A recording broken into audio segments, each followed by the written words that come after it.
Developing today, King Charles has had enough.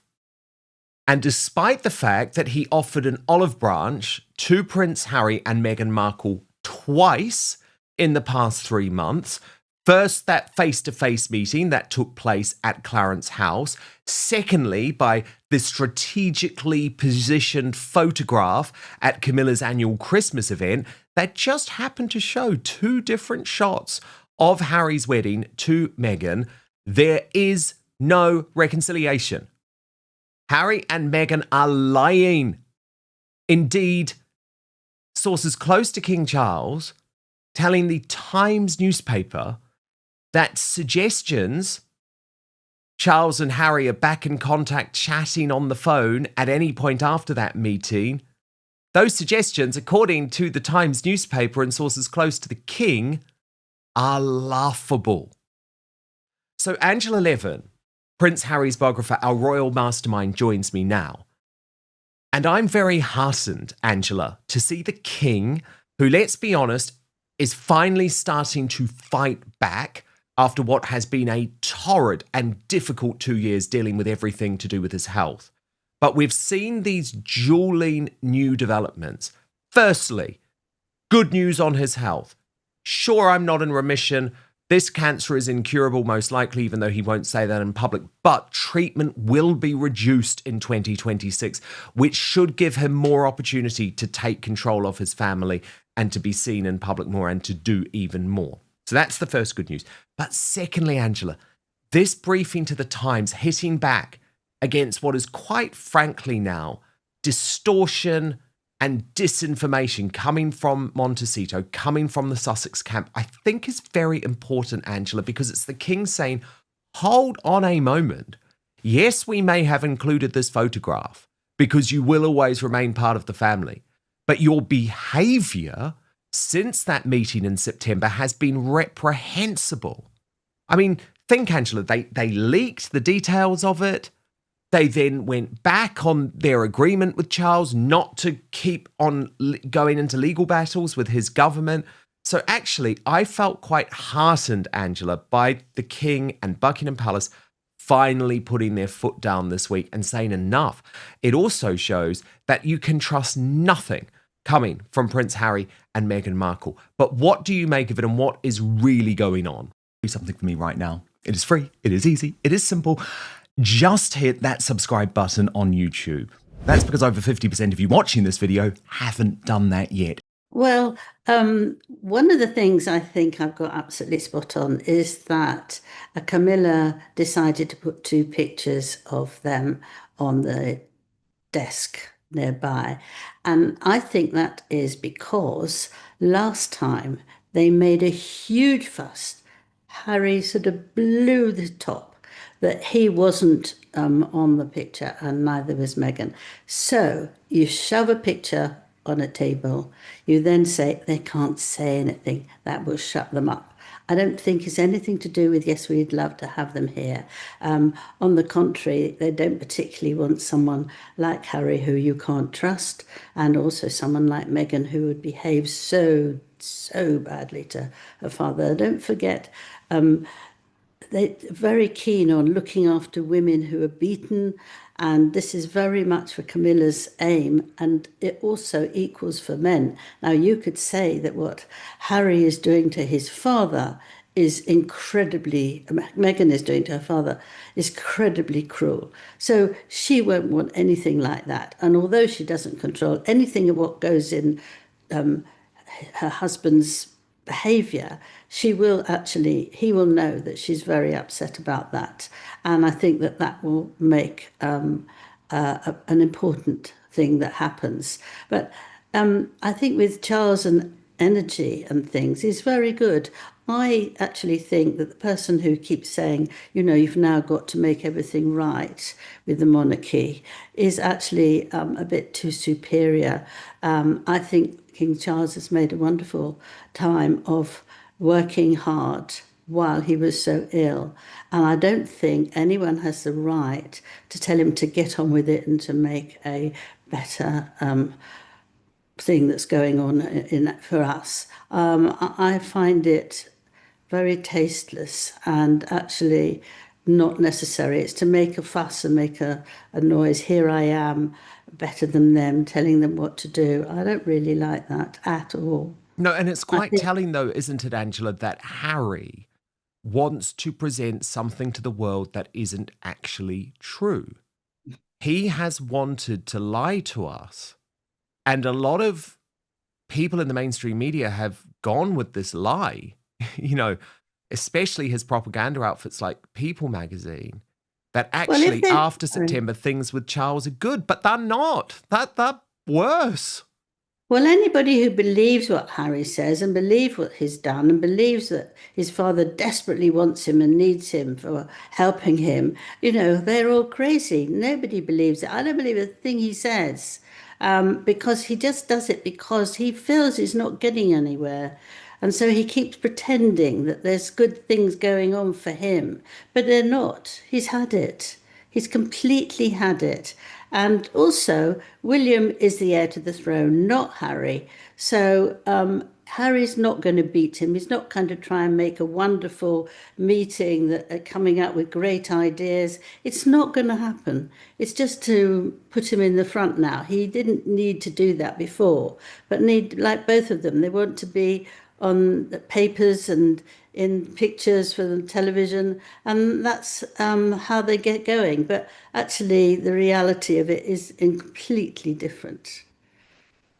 Now, Angela, we've got to talk about King Charles's announcement as well in regards to his health. Tom Sykes of the Royalist Substack says that while his recovery is great news, it's time to sort out the mess the monarchy has become. He says the king's attempt to reset the narrative around his health must be backed up by decisive action to restore discipline. And I just want to take you through this article, Angela, and then I'll get your Can I just response. say, this Please. is exactly what I don't like. I mean, if he was the monarch here, how would he do things? I mean, he couldn't do it. It's very hard. They work all the time that they can. And I think it's very unpleasant and rude to tell him what he has to do. It's a bit like, Meghan telling her father what he's got to do. I think it's completely wrong. I don't know him, but I just think that that's not good behaviour. But it makes a good piece in the paper. That's it. Well, let me just read you the Substack, Andrew, and then, I mean, jump in at any point, okay, when there's anything you want to pick up on.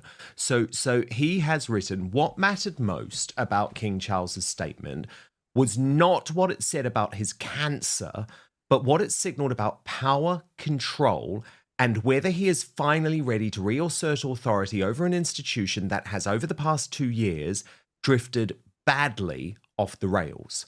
This was a strategic announcement as well as a personal health one, an attempt to take back control of a narrative that has escaped the king almost from the moment he ascended the throne. The language was careful, optimistic without being definitive, and clearly designed to close down a chapter of speculation rather than open a new one. The message was simple. Things are improving. The king is still here, and the story needs to move on. The accompanying briefing notes were almost more revealing than the statement itself. Palace aides were explicit that the king is not in remission. They stressed instead that his recovery has reached a very positive stage and that his schedule of treatment can be reduced. No one is saying the king is cured, least of all himself. He still has cancer. He is still being treated. He is still demonstrating enormous courage. Those realities have not changed. What has changed is the palace's calculation about silence. Saying nothing any longer was no longer an option. The vacuum was too destabilizing, feeding speculation not just about Charles's health, but about who is really in charge. All of this brings us to the most important point of all. If Charles is indeed stabilizing, if he is genuinely well enough to step back up as head of the family and institution, then the time for half measures is over. The monarchy over which Charles has presided has been battered on multiple fronts. The Andrew scandal continues to corrode the Crown's credibility, a slow-motion disaster that has not been decisively resolved. The Harry saga has poisoned the family's internal dynamics and dragged the monarchy into endless culture war theatrics, and around the edges, discipline has visibly frayed. Nothing illustrated that more starkly than the sight of the Yorks attending a christening at a royal chapel within a royal palace. So tough words there for King Charles. Angela, how do you want to respond? Well, I will respond in one way to say, on the other hand, he has helped 100,000 people who might have cancer to go straight away quickly if they don't feel well. I mean, you've got to take into account that this is incredibly important. He's speaking about cancer. He goes to talk to people who have cancer. And the day after he gave that speech, they couldn't take enough people to help them. And I listened to two doctors who said that, we are so grateful to him. It's wonderful. People will listen. They do listen to him, and he can change their lives. Well, I think that that's something that's very important. But if people don't think that way, then I think they're wrong. The other thing is that it's been a very difficult time. Andrew's bad behavior goes right back to his mother.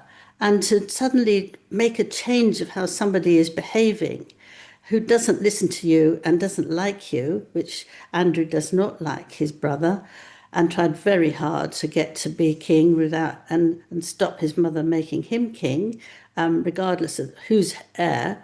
I think that it does take a very long time because he's got more sulky, that he's got nothing much to do. So it takes time. You can't just do these things very, very quickly with COVID and all these other things, wars, and you have to take your time to do that. So that's that. Harry has got so appalling because of the woman that he married. Now, that's not the king's fault. And William told him to be very careful, but he never spoke to him again properly in a nice way. He thought that was disgusting. But anybody really within any sense would have recognised something was very wrong to marry her. And that's still going on. So, those are two people who you can't actually change what's going on because of timing and what it actually is. It's very difficult. And you can't expect him to just throw people out. Things have to move slowly. And it's not because he's not feeling very well. It's because it's just a very difficult thing to do. Meanwhile, if he goes away to Germany or France or places like that, he's greeted with the most enormous delight that he's there. Things work out very well. He's pleasing people all around the country, to Donald Trump as well. So I think that that's a very good thing. Even if he felt tired and he wanted to go home, it was a very successful, grand eating time. And, I think that's very good. I don't think you can just decide what you think is the most important thing in this world, what he should do. And actually, the other things that gently are helping and changing things. That's me. Angela, there was another big moment this week, and it was when GB News had to make a grovelling apology live on air to Meghan Markle's mother, Doria Ragland. Now, you'll know there's been so much speculation for so many years over that time that Doria Ragland spent away from Meghan. Tom Bower has certainly hinted at a lot, but Doria had never come out until this moment and publicly said, during that time away, I never ended up in jail.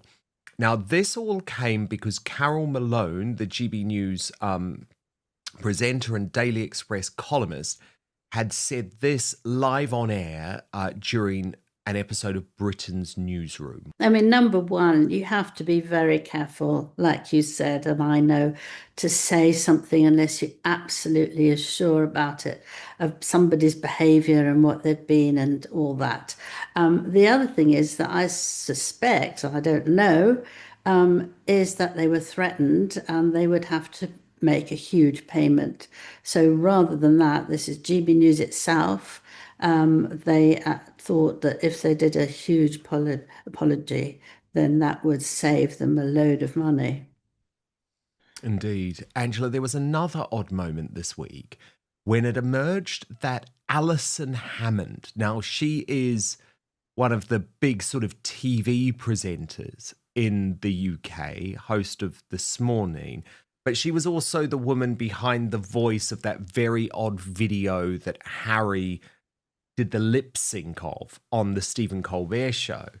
And it emerged in an interview that Alison Hammond had received messages from Meghan Markle, we believe on Instagram, after that Stephen Colbert episode went out. Now, I found this extraordinary on so many levels, of course, Angela, because this is at the time that Meghan Markle was apparently desperately trying to call around all of the hospitals in Cebu in the Philippines. Do you remember that briefing from her team? Desperately trying to get a message to her father. But at that time, she was actually more interested about getting in contact with a British television presenter. I mean, to me, I actually saw this as a great insight into what Meghan cares about and what her priorities really are. What did you think? Well, I think that actually does the things that she tells other people not to do, and she does it herself. So why does she want to get into this? Perfectly very nice. She want person, so she wants her to do things for her. She will sort of send a letter through to her or a message that she would then actually say to all the viewers.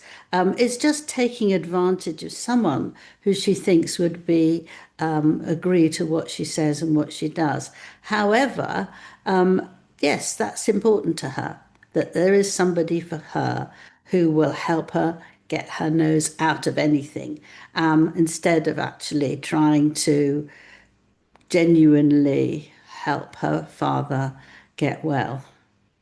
I mean, she's not flying him back. She could have done with a plane. She didn't have to go over there. She could let a plane go over there and bring him back, but she doesn't want to.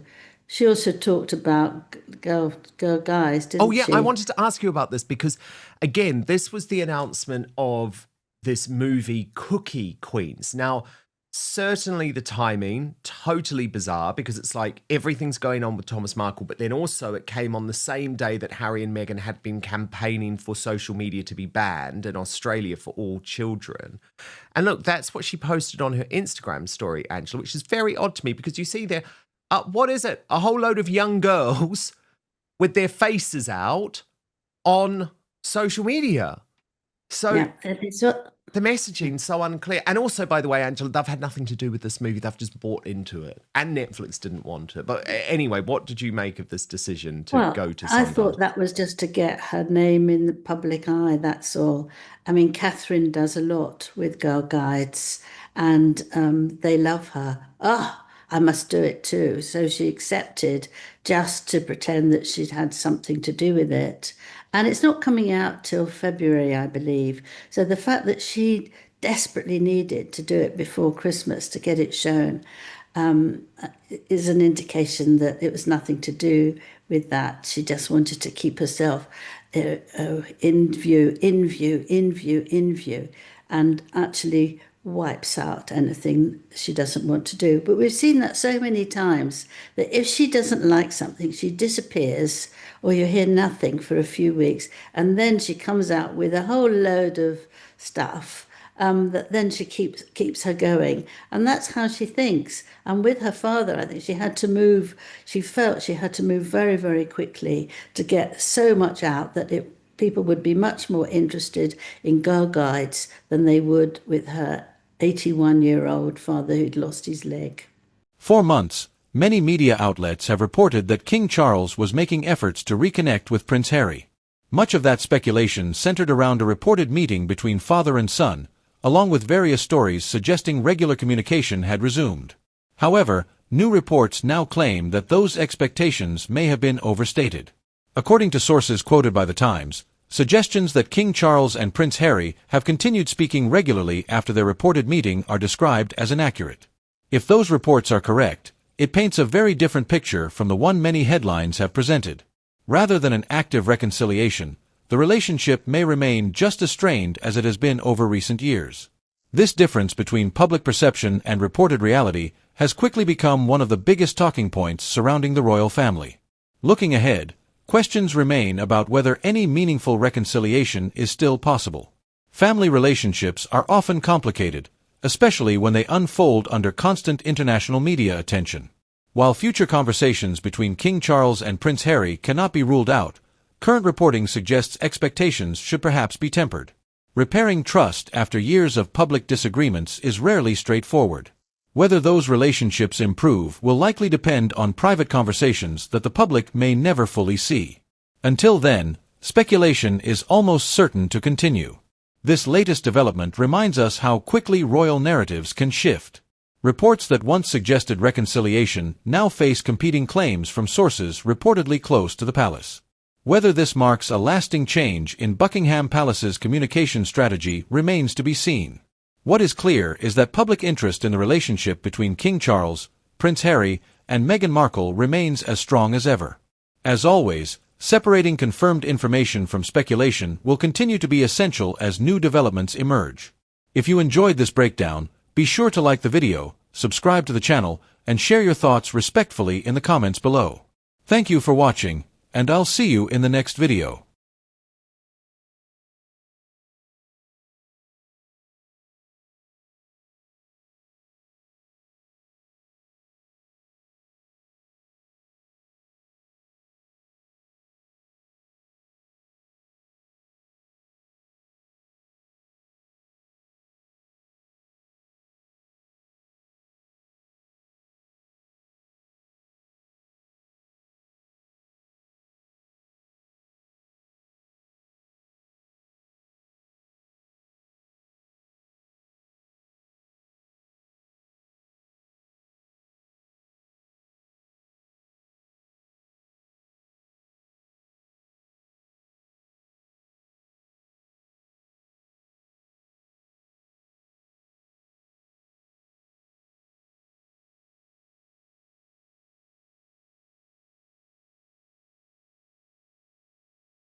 If those reports are correct, it paints a very different picture from the one many headlines have presented. Rather than an active reconciliation, the relationship may remain just as strained as it has been over recent years. This difference between public perception and reported reality has quickly become one of the biggest talking points surrounding the royal family. Looking ahead, questions remain about whether any meaningful reconciliation is still possible. Family relationships are often complicated, especially when they unfold under constant international media attention. While future conversations between King Charles and Prince Harry cannot be ruled out, current reporting suggests expectations should perhaps be tempered. Repairing trust after years of public disagreements is rarely straightforward. Whether those relationships improve will likely depend on private conversations that the public may never fully see. Until then, speculation is almost certain to continue. This latest development reminds us how quickly royal narratives can shift. Reports that once suggested reconciliation now face competing claims from sources reportedly close to the palace. Whether this marks a lasting change in Buckingham Palace's communication strategy remains to be seen. What is clear is that public interest in the relationship between King Charles, Prince Harry, and Meghan Markle remains as strong as ever. As always, separating confirmed information from speculation will continue to be essential as new developments emerge. If you enjoyed this breakdown, be sure to like the video, subscribe to the channel, and share your thoughts respectfully in the comments below. Thank you for watching, and I'll see you in the next video.